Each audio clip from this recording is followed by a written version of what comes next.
Hello everyone, welcome to my channel study hub 24। मेरा नाम है शगुन और आज हम हिस्ट्री हमारी 6 क्लास की जो एनसीईआरटी की हिस्ट्री है उसके हम आज पूरे सीरीज़ करने जा रहे हैं। एक एक करके हम पूरे हिस्ट्री की चैप्टर पढ़ेंगे। तो आज हम चैप्टर 1 पढ़ेंगे और धीरे धीरे करके हम इसके सारे चैप्टर कवर करेंगे। ठीक है, तो और हमें हिस्ट्री की जो ये पूरी एनसीईआरटी है इसको बहुत अच्छे से ध्यान से पढ़ना है। तो आइए स्टार्ट करते हैं। चैप्टर है कि हमें इसमें क्या क्या पढ़ना है। तो इसमें 12 चैप्टर हैं, हमें 12 के 12 चैप्टर पढ़ने हैं। ठीक है, तो हम स्टार्ट करेंगे यहाँ से। तो हमारा फर्स्ट चैप्टर है कि इतिहास में कब, क्या और कैसे हुआ। सबसे पहली बात तो ये निकल के आती है कि हमें हिस्ट्री पढ़नी क्यों चाहिए, हमें अपना इतिहास क्यों पढ़ना चाहिए। तो हजारों वर्ष पहले के लोगों के बारे में जानना हो तो उनके बारे में जानने के लिए हमें इतिहास का अध्ययन करना पड़ता है। ठीक है, तो इतिहास जो है हमारा वो बीते हुए समय और उस समय के लोगों को समझाने और जानने का एक साधन है। तो अब हमें कैसे पता चलेगा कि उस टाइम पे क्या हुआ था। तो अतीत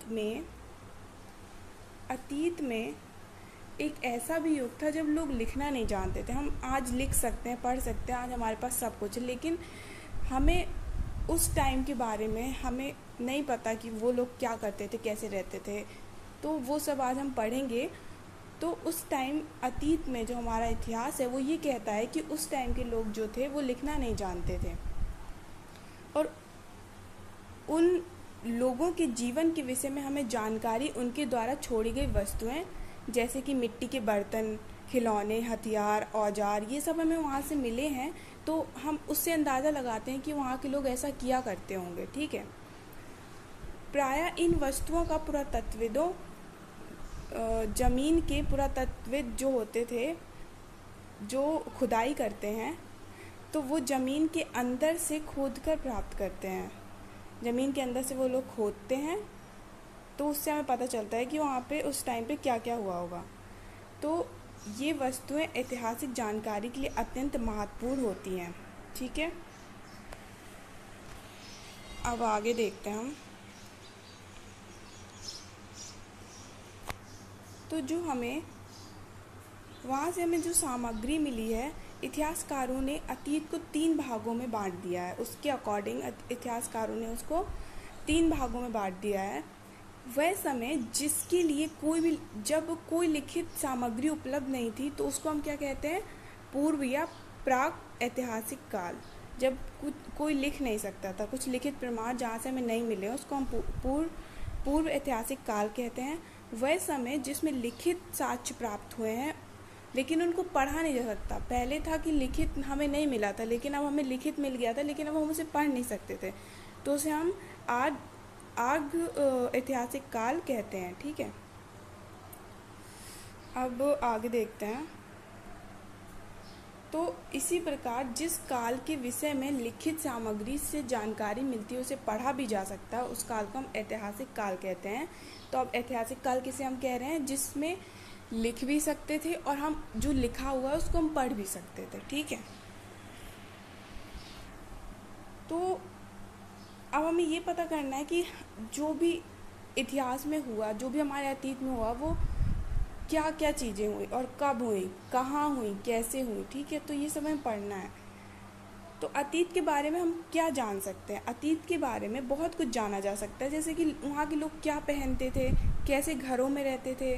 और क्योंकि हमें पता है कि उस टाइम के लोगों के पास कुछ नहीं था, वो क्या खाते थे, वो शिकार करते थे और पशुपालक थे, कुछ लोग खेती करते थे, शासन होता था, व्यापारी थे, पुरोहित थे, शिल्पकार थे, इतिहास कलाकार थे। क्या उन सब के जीवन की जानकारी हम हासिल कर सकते हैं और हम इस 6 क्लास के एनसीईआरटी में इन सब के बारे में पढ़ेंगे।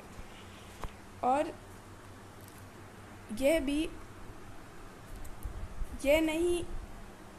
हम यह भी पता कर सकते हैं कि उस समय बच्चे कौन से खेल खेलते थे, क्योंकि वहाँ से खिलौने मिले हैं। तो हम ये भी पता कर सकते हैं कि वहाँ जब बच्चे जो थे वो क्या खेल खेलते थे, कौन सी कहानियाँ सुना करते थे, ठीक है।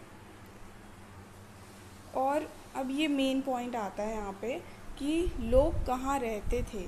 तो नर्मदा नदी पर हम ऐसा मानते हैं कि जो नर्मदा नदी पर सबसे पहले लोग वहाँ आकर बस गए थे। कई लाख वर्ष पहले लोग इसी नदी के तट पर रह रहे थे। वह अपने भोजन के लिए जड़ों, फलों और जंगल में अन्य उत्पादों का यहीं से संग्रह करते थे। तो वो लोग क्या करते थे कि जंगलों में जड़, फल खाते थे, और ये लोग जानवरों का आखेट भी करते थे, शिकार करते थे, उन्हें मार के खाते थे।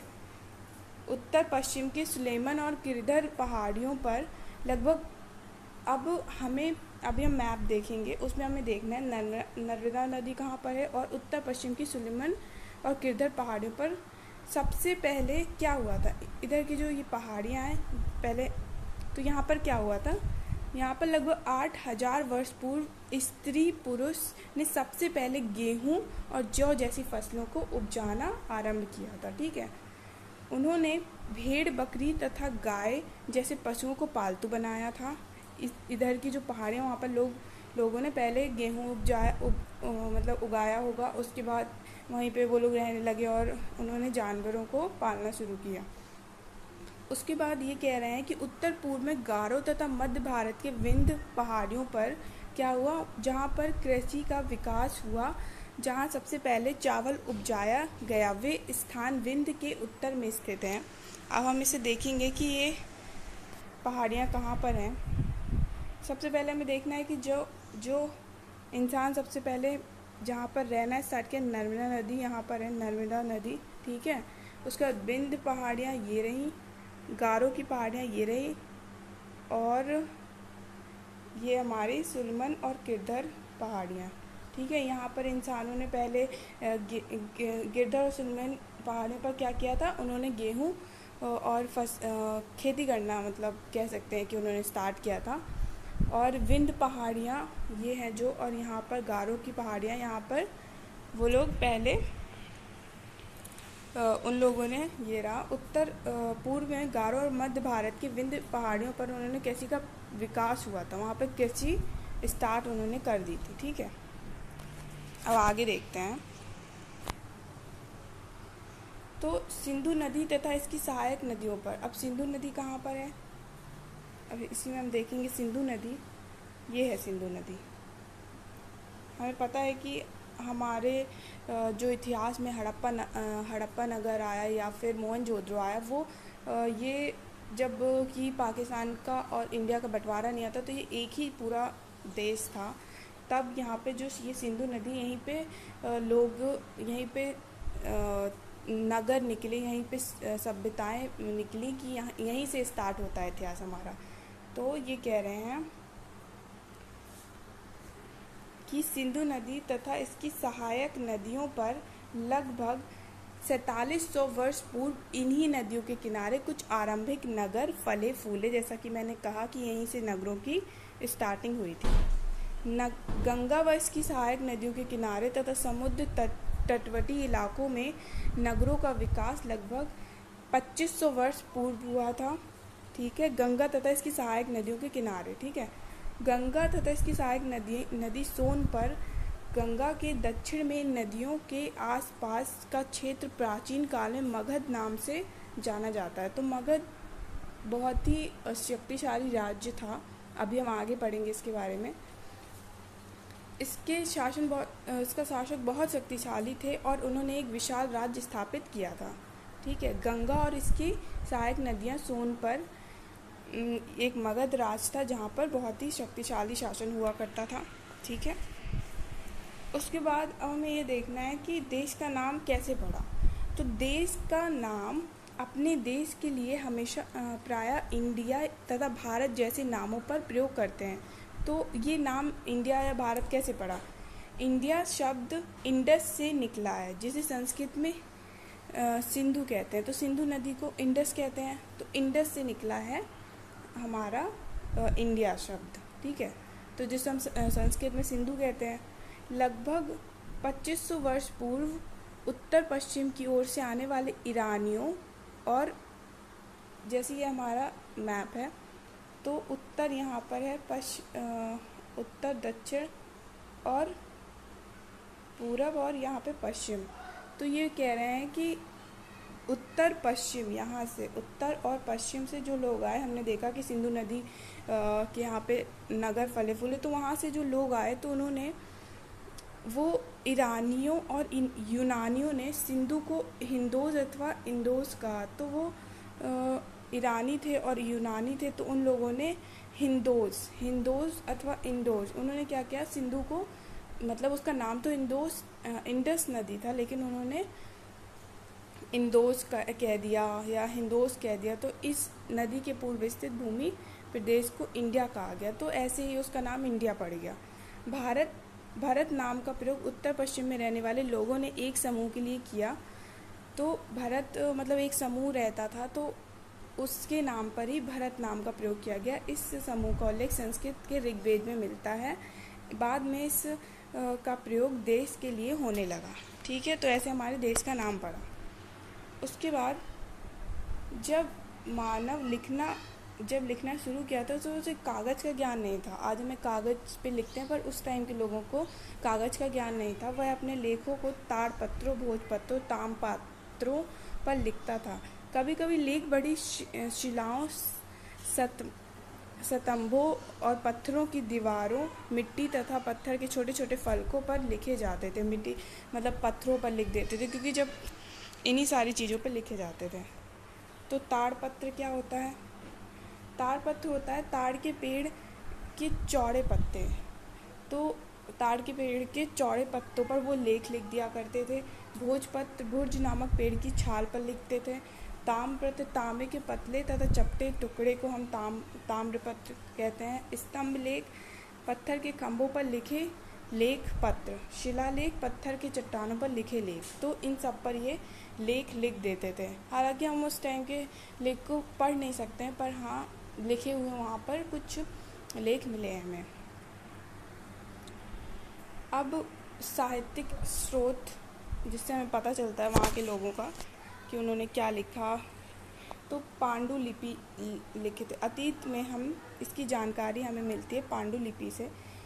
इनमें से एक तरीका अतीत में लिखी गई पुस्तकों को ढूंढना और पढ़ना है। ये पुस्तकें हाथ से लिखी होने के कारण पांडुलिपि कहते थे। तो पांडुलिपि क्या है? क्योंकि ये जो पुस्तकें लिखी गई हैं वो हाथ से लिखी गई हैं। ये आप डायग्राम में यहाँ देख रहे हैं, तो ये कुछ ऐसा लिखा गया है, तो इसको बोलते हैं पांडुलिपि। लिपि होती है, जैसे हमारी बहुत सारी लिपि होती है जो हम लिखते हैं, उसको हम बोलते हैं लिपि। पांडुलिपि थी ये। अंग्रेजी में पांडुलिपि को मैन्यूस्क्रिप्ट कहा जाता है। लैटिन शब्द मेन्यू जिसका अर्थ होता है हाथ से निकला है, हाथ से लिखना मतलब।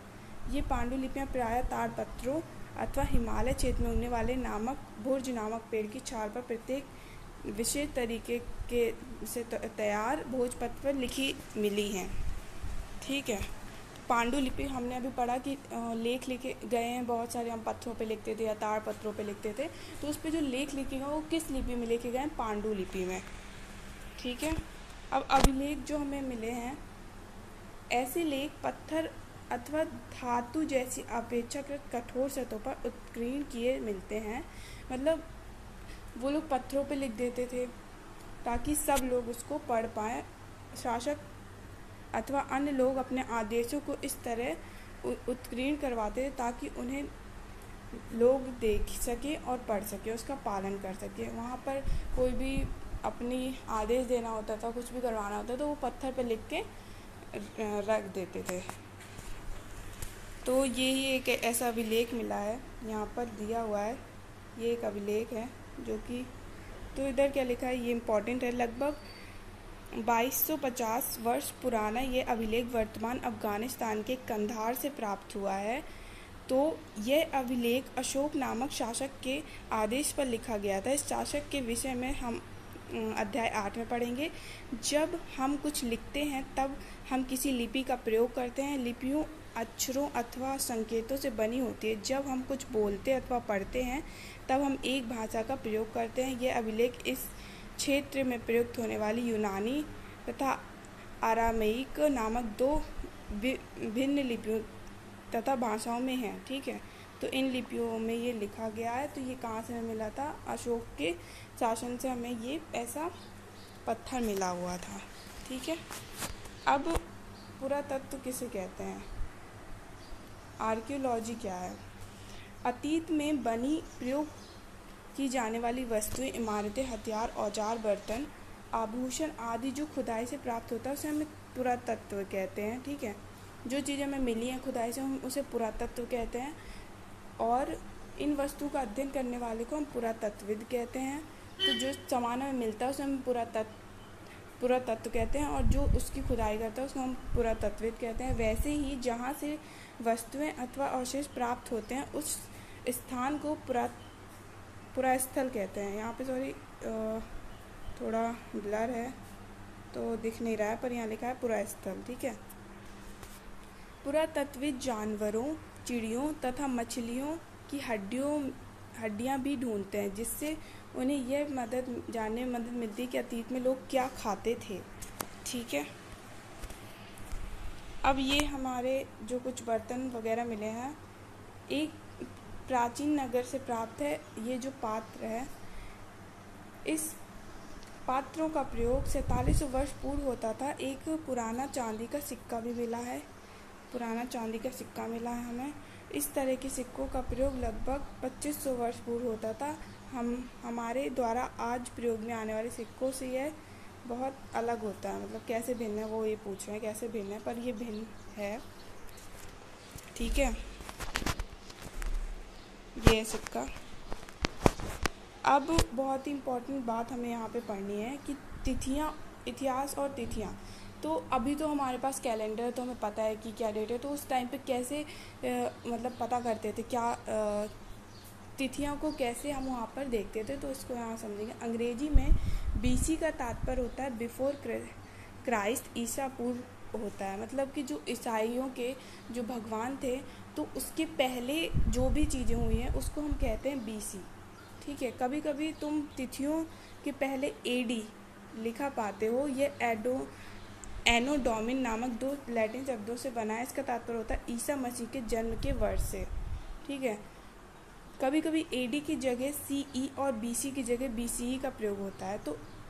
तो यहाँ पर क्या बात हमें समझ आ रही है कि बीसी का मतलब है कि ईसा मसीह के जन्म के पहले, ठीक है, और एडी का मतलब है उनके जन्म के बाद।